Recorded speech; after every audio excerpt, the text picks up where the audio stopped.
minutes, and I'm going to moderate the question and answer period, and I hope you'll be thinking lots of questions. You're timing me. Okay, I'm being timed on this. It's a pleasure to be here. I had to do something because my brother-in-law said you won't do this, so I had to do it. I told Mike I'm going to do this. Naturally, my daughter goes to school at Rutgers. I'm a huge Notre Dame fan. I went to school at IUP. Down in my basement, above my bar, there's a sign, and he said, "You'll never do it." There's Penn State alum, and I said, "Yes, I will." Above my bar, there's a sign that says, "I love Notre Dame and Rutgers and whoever beats Penn State." So I just wanted to make sure I brought that up so I could say I did it here. But no, it's a great facility, great facility of higher education here. This is really strange because when Mike asked me to speak here tonight, nothing was going on like this in Wisconsin and all that. Mike had asked me a couple times. He called me the second time. He says, "You're going to speak?" I go, "You can't get anybody?" He goes, "No." I said, "Okay, I'll come and speak then, Mike. That'll be fun." But I'm here tonight, and it is very important to the public sector employees what's going on in 3 states right now, especially Wisconsin. When you think of AFSCME, the birthplace of AFSCME was the state of Wisconsin. That's where we were born. And that's why that fight in Wisconsin is particularly important to everybody in AFSCME. And, well, it's important to everybody in the country. Now, I know that a lot of times people, when you hear about the labor movement, they still think back to the 60s. And before I can get into tell you about public employees, I've got to tell you a little bit about myself. And Mike, you really dated yourself. Mike says, "My God, I used to negotiate against your dad." And so Mike, I said, "Well, I'll tell him I saw you." My dad's 76 years old, Mike, just so you know. So, but anyways, back then, I was a young child that was coming up in the labor movement. I'm a 3rd-generation labor leader. My grandfather and my uncle were with the UMWA, actually officers in UMWA. My dad was a business agent for the IUE for years. Growing up, I saw the strife of the labor movement firsthand. Not many people can say that they saw their dad being taken away by sheriff's deputies at a picket line. And I'll never forget that day to the day I die. I was only 6 years old. And I can remember my dad went to the plant where the strike was. They were trying to limit the strikers, the people there. And they showed up, the sheriff's deputies in Indiana County showed up that time. And I'm standing there. And they come over, knowing my dad was the business agent there, took him, handcuffed him. And I remember him looking at Cookie and Liz, who were 2 of the ladies there, and said, "Take care of my son," while they were hauling him away. See, not everybody has lived these moments. And what's going on in Wisconsin, my dad's 76 years old, and this is how strange. What I was coming to speak to you tonight had nothing to do with what I'm talking about right now, and this is how funny all this works out. My dad's 76, 77 years old. He doesn't remember things real well anymore, but I was watching TV the other night with him. I go down and spend some time with him. We were watching MSNBC, and Ed Schultz was on there, and they were talking about the strife in Wisconsin. And he looked at me, and he said, "You know what?" He said, "When I first started, this is the way it was." He said, "We had to fight for every inch. No matter if it was, management, union, we all had to fight for every inch." He said, "You guys, you young guys, it's back where we started." And boy, how true that is, because they're out there telling you that they're out there trying to balance budgets in all these states. And I'm here to tell you, that's not the truth. That's not entirely the truth. What they're trying to do is take away the collective bargaining of the states, something totally different. They don't want to sit down and talk with people. This country and the labor movement and how we work together as union and management was founded by people sitting down at a table, people sitting down facing each other and working out problems. A guy once told me, sometimes this only understands this. So when Governor Walker came in like this, those men and women of those unions had no option but to do this. If he'd have came in like this, we need to work together, those unions would have been there working with him. In the state of Pennsylvania, the public employee unions, for years, have been working with these governors. I can tell you the management employees for the state of Pennsylvania have not had a raise in almost 3 years, I think it is. 3 years. The management employees, they gave. The union employees, they got raises, but under the Casey administration, 2 years, they didn't get raises. The union, the public employees in the state of Pennsylvania, gave the governor a break into the money he was paying into the PEBTF, which I'm a trustee and a board member of. He did not have to pay the excess money into it. We gave him a break because we recognized that we had to work together, collective bargaining. We had to work with each other to survive. What's happening in Ohio, Indiana, Tennessee tried today, didn't have the votes. I don't know if any of you saw that. They were trying to push it through. But especially in Wisconsin, is something that has been drummed up to silence the working class in this country. Remember, and a lot of you don't realize this, Wisconsin didn't have a deficit when this guy took office. A lot of people don't know that. He gave all those tax breaks and created the deficit that they have now. It wasn't the public employees, it wasn't the teachers, it wasn't the police officers, it wasn't the firefighters, which are all public employees. It wasn't any of them that did it. He created the problem. And now, he's telling them, you've got to fix the problem. And the only way we're going to fix it, we're going to take this, this, and this. No, by the way, that's going to fix the budget, but we're going to take your collective bargaining because we've got to take that away because you should only be able to come in here and ask me for a raise. That's all you should be able to bargain for. Oh, but by the way, we're going to cap that. You can only bargain up to this much. You students back here, collective bargaining, that's not bargaining. You know, this labor movement wasn't founded on collective begging. It was bargaining. You know, everybody in this room, whether you're union, management, Democrat, Republican, Independent, everybody in this room was affected by the labor movement. And a lot of people don't understand that. How am I affected? I'm not a union member. Well, let me tell you something. The bar was raised by organized labor and by the unions. The rates for public employees was set here. And actually, when they raised the rates for public employees here, the management people were going to be here. So as the union climbed, the management rates climbed. In the private sector, it's the same thing. Do you really think that if there wasn't unions in a lot of these places, they would give you health care?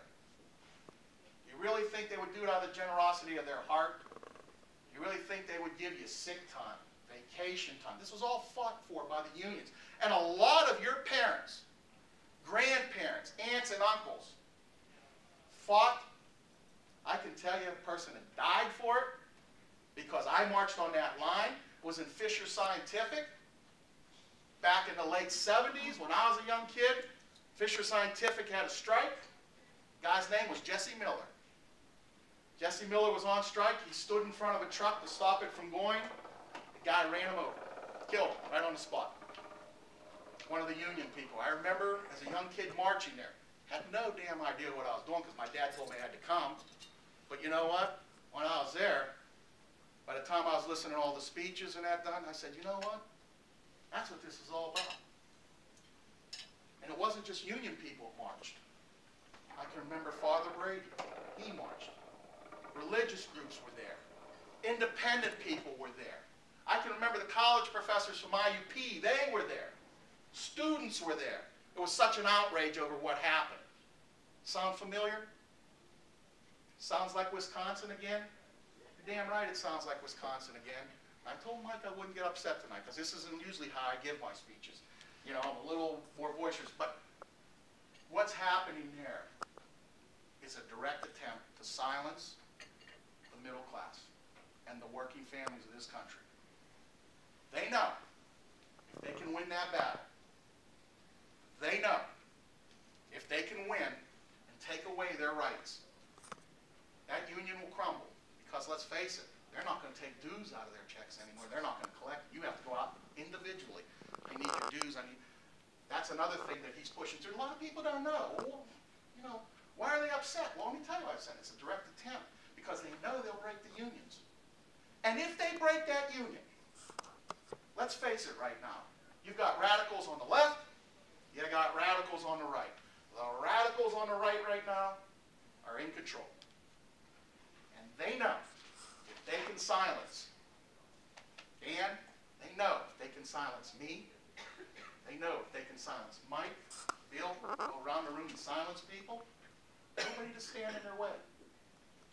Every election, you know, there's facts pointed out about everybody. The money comes from the unions, sure, for candidates that we support, that we endorse. But guess what? If that voice isn't there anymore, each and every one of you, no matter if you're union, management, right or left, will lose your voice. The Koch brothers, Rupert Murdoch, they're going to have their voice. Billionaires. They're not going anywhere.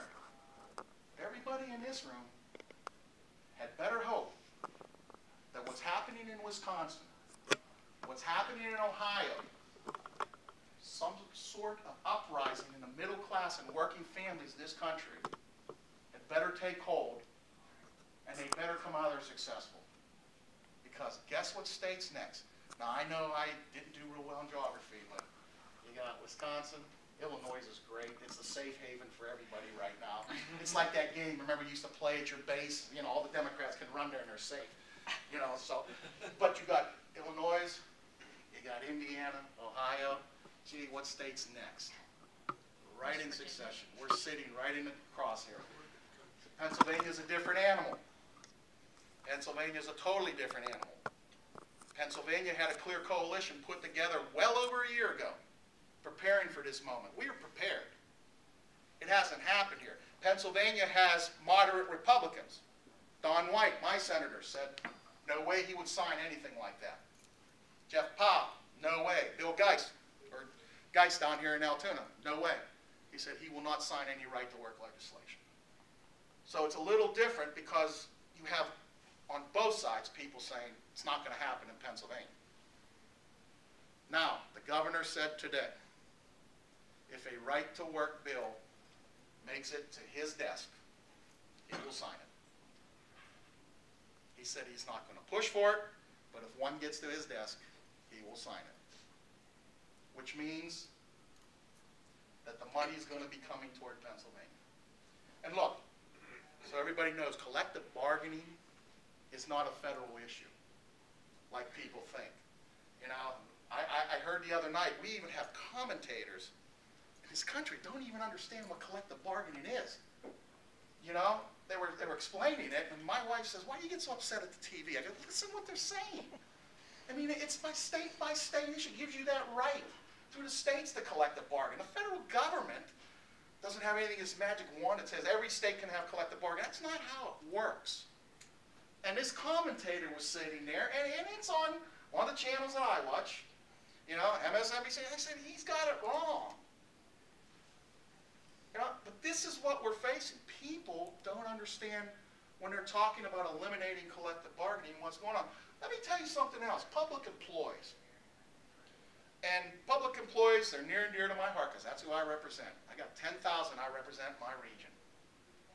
And let me tell you something. These people are out there saying we shouldn't pay taxes. No taxes. I get such a charge when people say that. Because the best bargain you're getting right now, and I know people look at me like I'm crazy, is the tax dollars you pay and the services you get back.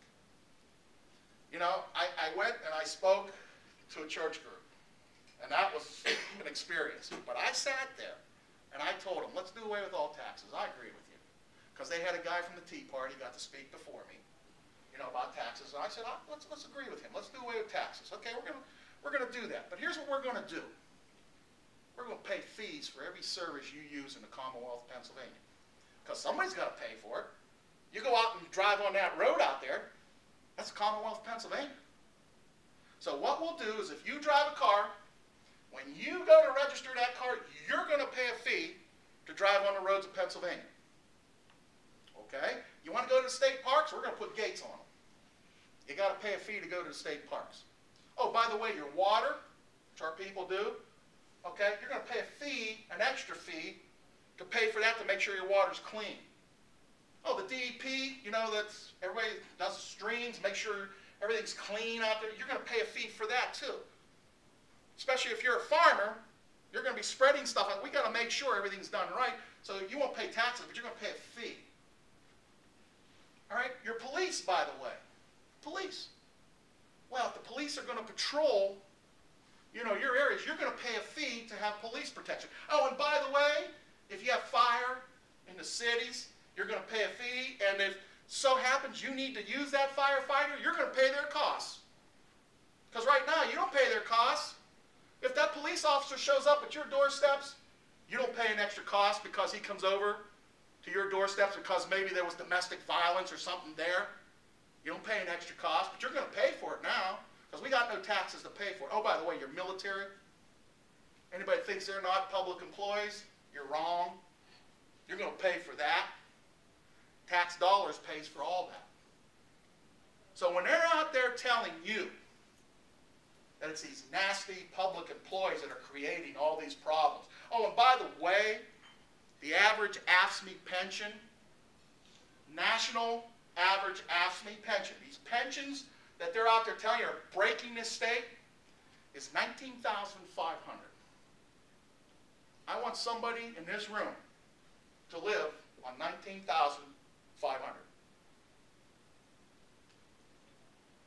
The average AFSCME pension in the state of Pennsylvania is $21,000. And my retirees haven't had a COLA in, I think, 7 years. Nothing. These are these pensions that are crippling everybody. Sure, they're going to point to the teacher pensions. They're going to point to everybody else. Well, this guy gets that. How much do the legislators get in a pension and the senators? Not the hardworking people in Pennsylvania provide services to everybody.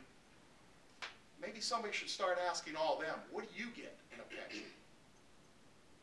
Many of you know Eichelberger down below. I went to his office, doesn't like me. He never wants to see me in his office usually, but I caught him on the street. We went over, we had 3 people there. I said, what's your pension? Now Eichelberger, this is a religious guy who doesn't say anything, never swears, told me to go to hell that day and walked in his office. Hit a nerve, because you're out there saying, my people over at the vet's home, you know how overpriced they are, you know, we should contract it out. Young kids got to start asking questions to your elected leaders. Public employees aren't the problem in this country. They're the ones that provide the services when you're sleeping, when you're got Christmas. Think of this, when you want to know about public employees. Christmas time, Christmas Eve, Christmas Day, it's snowing, blowing, it's great for you and your family, turn the fireplace on. Those men and women from PennDOT are working, give up their Christmas to make sure those roads are clear so you can get to church service, you can get over to your parents' house. They're out there working. Those are public employees. You know, they get ridiculed all the time, can never do anything right, and we got a lot of public employees here tonight, and they can tell you, you can never do anything right. They're always, you know, you got custodians at these universities that we have, can't do anything right. You know, but they're always there. They always come out. They're always providing a service that they want to take away, like in the states of Wisconsin. He says he doesn't want to, but believe me when I tell you this, you get what you pay for. And that's what I want to leave with you guys. You get what you pay for. They strip the bargaining rights out of them. Down the road, they're going to be bringing in drivers for their dots who aren't going to be as qualified because they're not going to work for the Commonwealth. Most people work for the Commonwealth. Back when I started, just so you know, and I'm going to date myself, I started for $2.36 when I went to work for the Commonwealth. The mines were hiring, they were making $8, $9 an hour back then even. We were considered the lowest of the low, Commonwealth employees. But you know what? The difference between a lot of them, they were dedicated to the service that they provided. They stayed. That's one of the problems with public employees. They stayed. Now you got them up there with 30, 35 years. They put in their time. They earned their money. And now they're upset with them because they're there earning that kind of money. Private sector unions did this on a bar graph. If you look, that's what happened.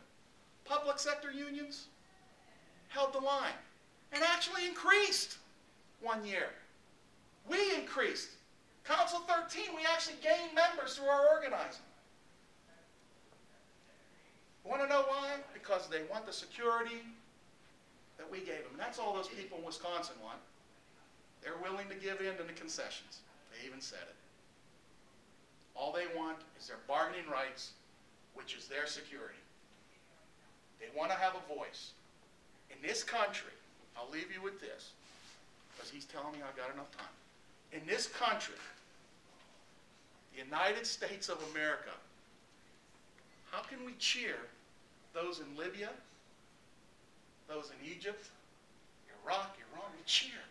When they get out in the streets, I hear all the right-wingers, all these right-wingers, yeah, look at them. Did you see those police officers in Egypt? They stayed out there and they said they're not going back till they get paid more. They deserve it. But union families? We're going to take that right away from them in our country. Can you imagine what they're looking at overseas, seeing the rallies here? Saying, that's the democracy that I so desire? I want freedom? And they want to take the freedom away from our employees, our public employees. It's bizarre. Nobody in this room wants to see that. Nobody in this room wants freedom to be taken away from union members. And that's all it is. Once again, just so you know, in Wisconsin, they've agreed to the concessions. They even set up, we have people over there, they even set up a mock table that the governor can come to anytime, the union leaders are there, and they will agree to the concessions. It's not enough. It's not enough. This isn't the America I grew up in as a young kid watching the labor movement grow. This isn't the America anybody in this room grew up with, where government, and they're always saying get government off our back. Well, government shouldn't be sticking their nose in the collective bargaining. You have a collective bargaining right in these states. They should live up to that right. Wisconsin should live up to that right and sit down and discuss it with these folks. Pennsylvania, if it comes to it, had better sit down with us and talk it over with us. We've always been there for them. Public employees have always been there for everybody in all these states. And all they're asking from people of this country, all over this country, they're asking you to side with them. They've always been there for you. I think now it's time in this country, and believe me, if it hits Pennsylvania, you will see it. It's time in this country for the middle class to stand up for them and say, we've had enough.